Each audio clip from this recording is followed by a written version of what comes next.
Good day mga kanegosyo, ako nga pala si Jepoy, isang negosyante. Isa rin akong DJ at kung kailangan nyo ng DJ sa event nyo, email nyo lang ako sa bio ko. Hindi ako vlogger, hindi ako influencer, isa po akong content creator. At meron na akong 10 taon na karanasan na pagkalugi sa pagninegosyo. Eto kung nagsisimula ka pala magnegosyo, tapusin mo tong video na to, sigurado marami ka matututunan. Kung nagninegosyo ka naman na, malamang isa to sa dahilan kung bakit nalulugi ang negosyo mo. Kwento ko lang mga kanegosyo. Nung pandemic, 2020, halos halos lahat ng negosyo na malapit sa school, puro nag-close, puro nagsara. Halos 95% ng negosyo kasi 2 years na nag-online class eh. So, halos lahat ng negosyo na malapit sa school puro nag-close. At isang negosyo ko doon mga kanegosyo. Naitayo ko yung sari-sari store ko um, naitayo ko yung sari-sari store ko sa school kung saan ako graduate ng college, which is sa TIP Cubao. Graduate ako ng marketing management mga kanegosyo. At nagkataon, after ko graduate ng college, doon lang din kasi ako malapit nagbo-boarding house sa school. At after ko graduate ng college, hindi na rin ako umalis ng boarding house kasi easy access sa mga biyahe, mabilis lang yung biyahe. Kumbaga parang sentro siya lahat ng biyahe. After ko mag-work as a sales, mga ilang years lang din ako doon, gusto ko talaga pasukin yung mundo ng pagninegosyo.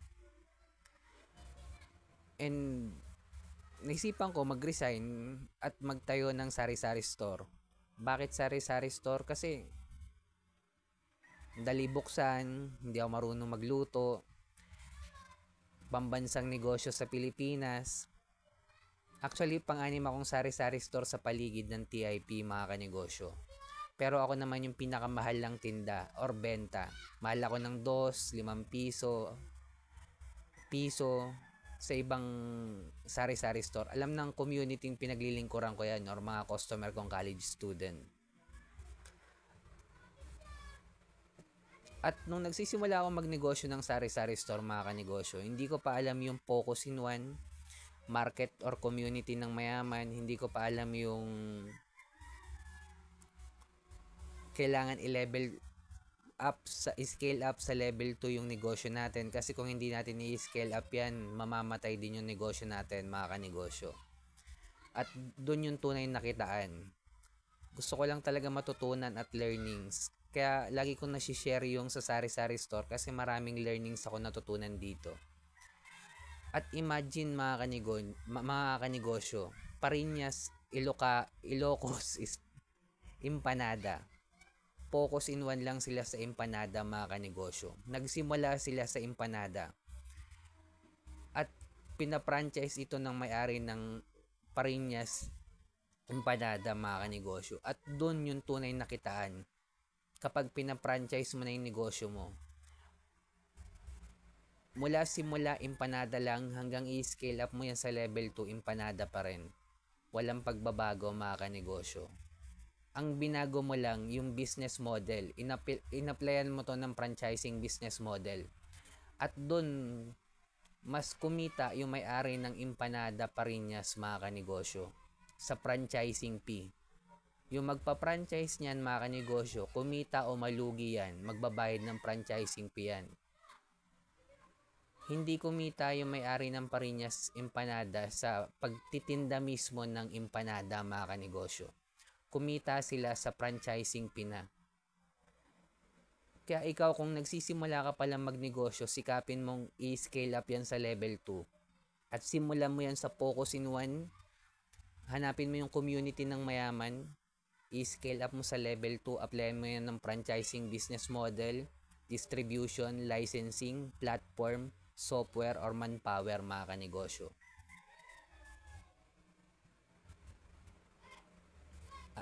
Kung umabot ka sa dulo na video na to mga kanegosyo, nagpapasalamat ako.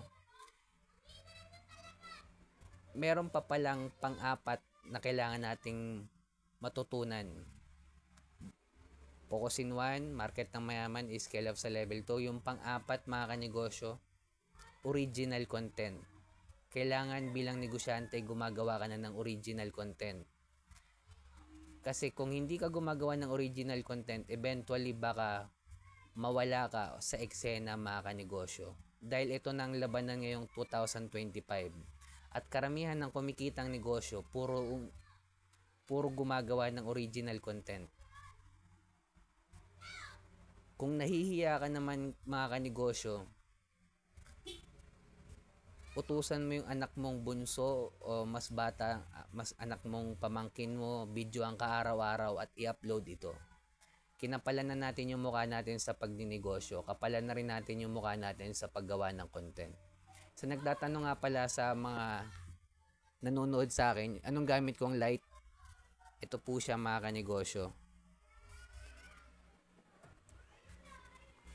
Nasa yellow basket, ilalagay ko na lang sa yellow basket. Bilang negosyante, kung dumadanas tayo ng pagsubok or struggle sa negosyo, pray mga kanegosyo, kahit anong religion natin. Ingat tayong lahat. Peace.